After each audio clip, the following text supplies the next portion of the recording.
Red dragon film एक गहरी मनोवैज्ञानिक थ्रिलर है जिसमें दिखाया गया है कि बचपन में मिली यातना किसी इंसान को कितनी गहराई से तोड़ सकती है। कैसे एक व्यक्ति के बचपन का अत्याचार उसकी मानसिकता को इतना बदल सकता है कि वो एक राक्षस बन जाए और लोगों की हत्या करने लगे। ये फिल्म कई स्तरों पर काम करती है, अपराध, मनोविज्ञान, पहचान और बुराई। अगर आप हॉरर, सीरियल किलर और रहस्य से भरपूर फिल्में पसंद करते हैं तो आपको ये जरूर पसंद आएगी। तो कहानी के एंड तक बने रहिएगा और अगर चैनल में नए आए हैं तो हमें सब्सक्राइब करें। कहानी की शुरुआत साल 1980 से शुरू होती है, जहां एक म्यूजिक शो में हमें एक डॉक्टर हैनिबल लेक्टर को दिखाया जाता है जो एक म्यूजिशियन को गौर से देख रहा था। वो म्यूजिशियन बार बार भूलकर शो को बिगाड़ रहा था। शो खत्म होने के बाद डॉक्टर हैनिबल उसी म्यूजिक ग्रुप के लिए एक डिनर पार्टी अरेंज करता है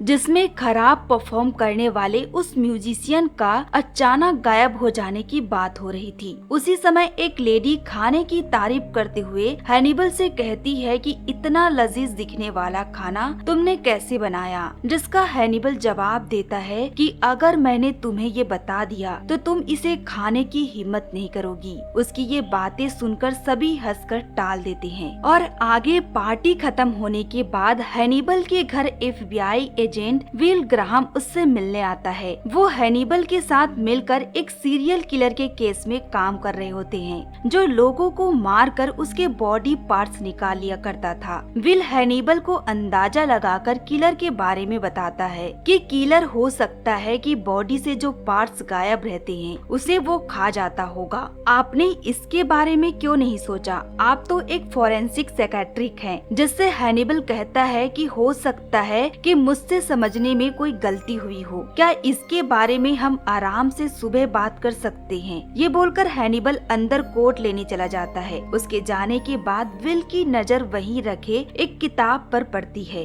जिसमें इंसानी गोश्त बनाने की रेसिपी लिखी हुई थी, जिसे देख विल समझ गया था कि किलर कोई और नहीं हैनिबल है। उसी समय हैनिबल पीछे से आकर उस पर हमला कर देता है। हैनिबल विल के साथ कुछ गलत करता इससे पहले विल उसे घायल कर उस पर गोली चला देता है, जिससे हैनिबल बेहोश हो जाता है और पकड़ा जाता है। और ये खबर चारों तरफ तेजी से फैल जाती है कि सीरियल किलर हैनिबल है जिसे विल ने पकड़ा है। आगे हमें कुछ साल बाद के सीन को दिखाया जाता है जिसमें विल FBI को छोड़कर अपने घर पर अपनी पत्नी और बच्चे के साथ समय बिता रहा था। उसी समय एक special agent Jack will say मिलने उसके घर आता है। वो उससे मिलकर एक सीरियल किलर के बारे में बताता है जिसने हाल ही में 2 फैमिलीज को मारा होता है। FBI ने उस सीरियल किलर को टूथ फेरी नाम दिया था क्योंकि उसके दांत बहुत ही शार्प थे। वो इंसानों को मारकर उनकी आंखें निकाल लिया करता है।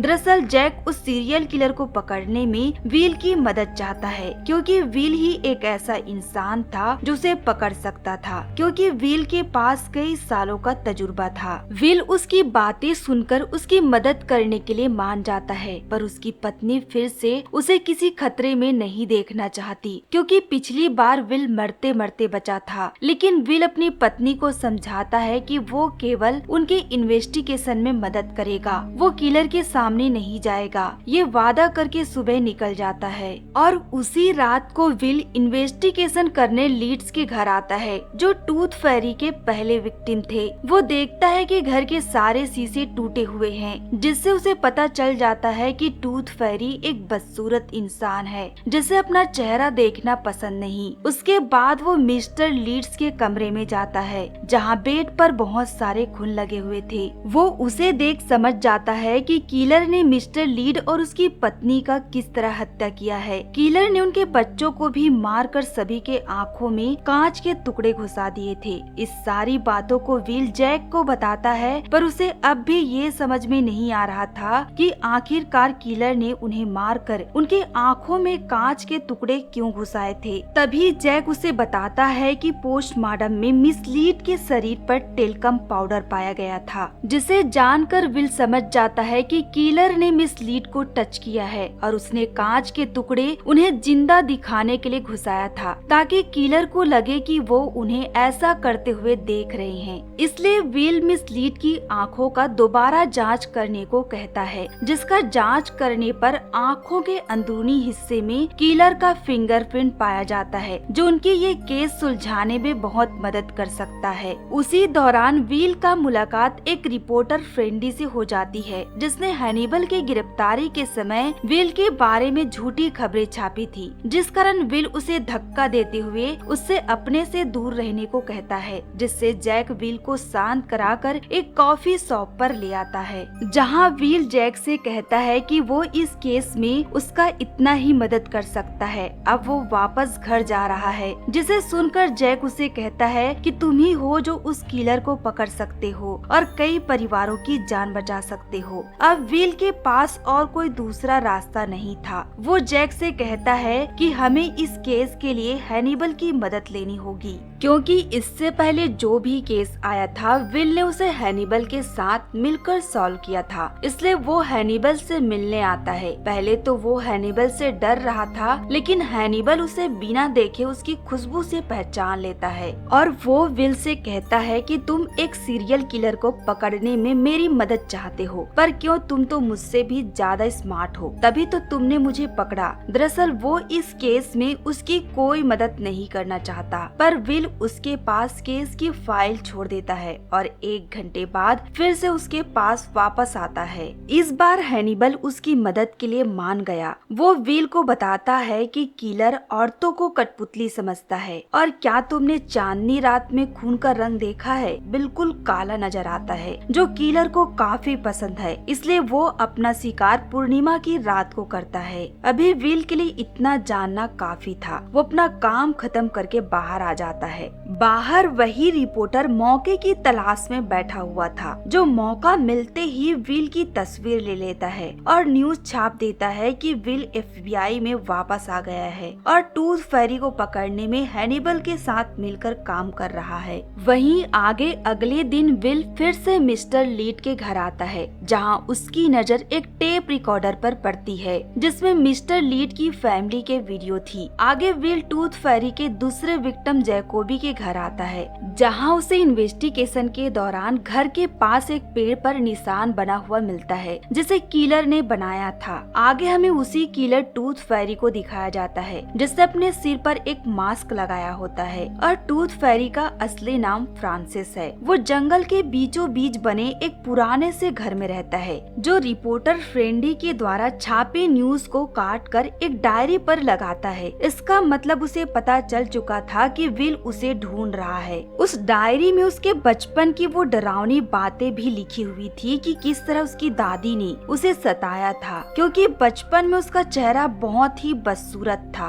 और अभी उसने काफी प्लास्टिक सर्जरी करा लिए हैं, जिससे वो पहले से बेहतर दिखने लगा है। उस डायरी के पहले पन्ने पर रेड ड्रैगन लिखा हुआ था और पीछे एक अजीब सा चित्र बना हुआ था। इधर दूसरी ओर विल हैनिबल से मिलने आता है और पेड़ पर बने उस साइन को दिखाता है, जिसे देख हैनिबल कहता है कि ये एक चाइनीज साइन है, जिसका मतलब होता है रेड ड्रैगन। किलर अपने आप को एक रेड ड्रैगन मानता है और अपने आप को महान और ताकतवर बनाने के लिए हत्या कर रहा है। ये सब जानने के बाद विल वहाँ से चला जाता है। उसके जाने के बाद हैनिबल को अपने वकील के साथ बात करने के लिए 10 मिनट का समय मिलता है, पर वो अपने वकील का कॉल काट के साइकोलॉजिकल डिपार्टमेंट में कॉल करता है, जहाँ वो अपनी फेक आईडी बताकर विल के घर का पता ले लेता है। इधर विल एक लाइब्रेरी में आता है, जहाँ वो रेड ड्रैगन की किताब खोलकर देखता है, जिसमें उसकी पूरी कहानी लिखी हुई थी। आगे हमें फ्रांसिस को दिखाया जाता है, जो एक वीडियो लैब पर काम करता है। यहाँ पे उसके चेहरे को साफ साफ दिखाया जाता है। उसी डिपार्टमेंट में एक रेबा नाम की लेडी भी काम करती है, जो अंधी होती है और फ्रांसिस उसे बहुत पसंद करता है।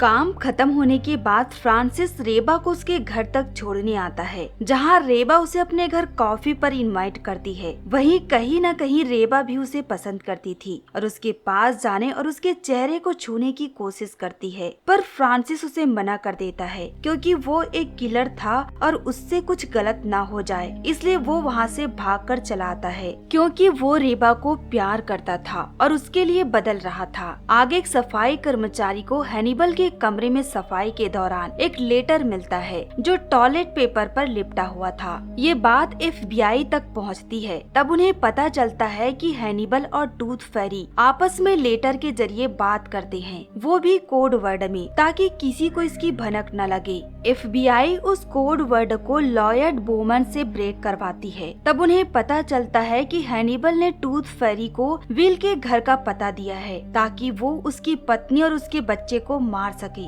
इस तरह वो भी अपना बदला पूरा करना चाहता था, पर मौके पर तुरंत उन्हें रेस्क्यू कर बचा लिया जाता है और उन्हें एक सेफ जगह पर रखा जाता है जहां उन्हें कोई खतरा नहीं होता। आगे रिपोर्टर फ्रेंडी को गलत ID यूज करने पर गिरफ्तार कर लिया जाता है, पर FBI उसे एक मौका देती है। अगर वो टूथ फेरी के बारे में एक बुरी खबर छापेगा तो उसे छोड़ दिया जाएगा और फ्रेंडी ठीक वैसे ही करता है। वो टूथ फेरी के बारे में बहुत बुरा भला लिखता है और उसे एक राक्षस बताता है। वहीं ये खबर फ्रांसिस तक पहुंच जाता है, जिसे पढ़कर उसे बहुत गुस्सा आता है। FBI ठीक ऐसा ही चाहती थी कि वो गुस्सा करे और गुस्से में कुछ ऐसा कर बैठे कि उसे पकड़ने में आसानी हो। इधर फ्रांसिस गुस्से में फ्रेंडी को किडनैप कर लेता है और पहले उसे बहुत डराता है और अपने पीठ पर बने रेड ड्रैगन का टैटू दिखाता है और उससे पूछता है कि तुम जानते हो मैं एक रेड ड्रैगन हूँ, और उन फैमिलीज की फोटो दिखाता है जिसे उसने मारा था और कहता है कि तुम्हारा भी हाल ऐसा ही होगा। फ्रेंडी डर के अपने किए पर माफी मांगते रहता है, पर फ्रांसिस गुस्से में उसे अपने दांतों से काटकर व्हीलचेयर के साथ जलाकर रोड में छोड़ देता है और FBI को एक टेप रिकॉर्डर भेजता है जिसमें फ्रेंडी ने टूथ फेरी को एक महान ड्रैगन कहा होता है और अब से वो उसकी सेवा में रहेगा। इससे FBI को एक बड़ा झटका मिलता है। वहीं आगे इस रिकॉर्डर के बारे में विल हैनिबल को बताता है और उससे कहता है कि टूथ फेरी को मेरे पास आने दो ताकि मैं उसे पकड़ सकूं, क्योंकि हैनिबल लेटर के जरिए उससे बात करता था। हैनिबल ये तो नहीं करता पर उसका हुलिया समझने में उसकी मदद करता है। वो कहता है कि तुम एक ऐसे इंसान को ढूंढो जिसने अपने शरीर पर एक रेड ड्रैगन का टैटू बनाया हो और अपने चेहरे का काफी बार सर्जरी कराई हो। इस जानकारी के बदले डॉक्टर अच्छा खाना और एक म्यूजिक का डिमांड करता है। इधर फ्रांसिस रेबा को खुश करने के लिए जानवरों के हॉस्पिटल लाता है और उससे एक टाइगर टच करवाता है क्योंकि रेबा को जानवर बहुत पसंद थे। इसके बाद वो उसे अपने घर ले आता है जहाँ रेबा फिर से उसके करीब जाने लगती है। इस बार फ्रांसिस अपने आप को रोक नहीं पाता क्योंकि वो रेबा को प्यार करता था। सुबह फ्रांसिस अपने सामने एक लेडी को देखकर उसके अंदर का जो रेड ड्रैगन है वो जाग जाता है जो रेबा को मारने कहता है। यहाँ पे फ्रांसिस रेबा को बचाने के लिए खुद को मारने की कोशिश करता है पर रुक जाता है और शांत होकर रेबा को उसके घर छोड़ने आता है और उससे अपने से दूर रहने कहता है क्योंकि वो जानता था कि उसका पागलपन कभी भी शुरू हो जाता है जो रेबा के लिए खतरा था। वो रेबा को उसके घर छोड़कर एक म्यूजियम जाता है जहाँ रेड ड्रैगन का काफी पुराना पेंटिंग रखा हुआ था। वो अपने अंदर के रेड ड्रैगन को मारने के लिए उस पेंटिंग को फाड़ कर खा जाता है और पकड़े जाने पर वहाँ की 2 एम्प्लॉइज पर हमला कर भाग निकलता है। इधर विल जैक के साथ मिस्टर लीड के फैमिली इस वीडियो को दोबारा देखता है। तब उसके दिमाग में अचानक ये ख्याल आता है कि हो सकता है कि किलर वीडियो रिकॉर्डर लैब में काम करता हो, इसलिए वो टेप पर कंपनी का नाम देखता है और तुरंत उस वीडियो लैब पर पहुंचता है जहां फ्रांसिस काम करता था और वहां के सीनियर को किलर का हुलिया बताता है कि कोई ऐसा इंसान यहां काम करता हो जिसके चेहरे में कोई निशान हो। जिसे सुनकर एम्प्लॉइज फ्रांसिस के बारे में बताता है जो टेप ट्रांसफर डिपार्टमेंट में काम करता है, जिससे विल और जैक को यकीन हो गया कि फ्रांसिस ही वो किलर है जिसके पास विक्टिम के घर का वीडियो था जिसके जरिए वो आसानी से हत्या कर निकल गया। पर फ्रांसिस उन्हें स्टूडियो में देख लेता है और वहाँ से भाग निकलता है। वो भागकर सीधे रेबा के घर आता है और रेबा के एक फीमेल फ्रेंड को गोली मारकर रेबा को बेहोश कर उसे अपने घर ले आता है। जब रेबा को होश आती है तब वो फ्रांसिस का आवाज सुनती है जो उसे बार बार कह रहा था कि तुमने मुझे कमजोर कर रखा है, जिससे रेबा बहुत ज्यादा डर जाती है। पर फ्रांसिस उसे अब भी बहुत प्यार करता था, इसलिए वो पूरे घर में आग लगाकर खुद को गोली मार लेता है, जिससे रेबा बहुत डर जाती है और फ्रांसिस की बॉडी छूकर चिल्ला पड़ती है और रास्ता ढूंढकर घर से बाहर निकलती है। तब तक वहाँ FBI भी आ चुके थे। रेबा उन्हें सब कुछ बताती है कि फ्रांसिस ने अपने आप पर गोली चलाकर खुद को मार डाला, वहीं पीछे भी उसका घर पूरी तरह से जल जाता है। अब विल का यहाँ पे काम खत्म हो गया था। किलर मर चुका था, इसलिए वो अपनी पत्नी और अपने बच्चे के साथ घर वापस आ जाता है और उनके साथ एक अच्छा समय बिता रहा था। तभी उसका बेटा कुछ सामान लेने घर के अंदर जाता है। इधर हमें जैक को दिखाया जाता है, जिसे पोस्टमार्टम में पता चला था कि घर पर मिली बॉडी फ्रांसिस की नहीं है। इसका मतलब वो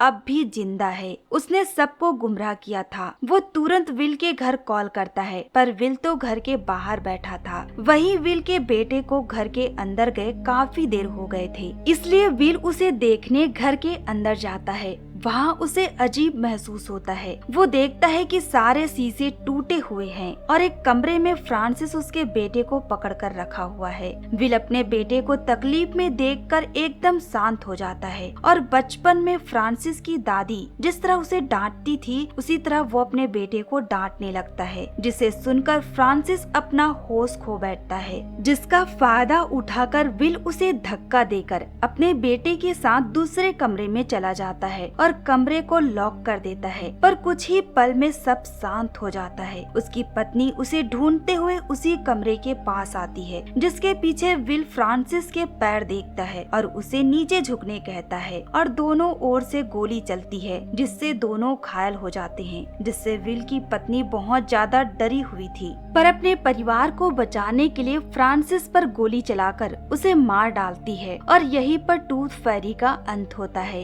इसके बाद विल पूरी तरह से FBI से रिटायर ले लेता है और अपने परिवार के साथ शांति से रहने लगता है और फिल्म की कहानी यहीं पर खत्म होती है। पूरी कहानी इस बात पर इशारा करती है कि क्या कोई इंसान सच में राक्षस बन सकता है या राक्षस हमारे अंदर ही होते हैं। दोस्तों, कहानी आपको कैसी लगी कमेंट में जरूर बताएं और इस तरह की वीडियोस के लिए हमारे चैनल को लाइक एंड सब्सक्राइब करें।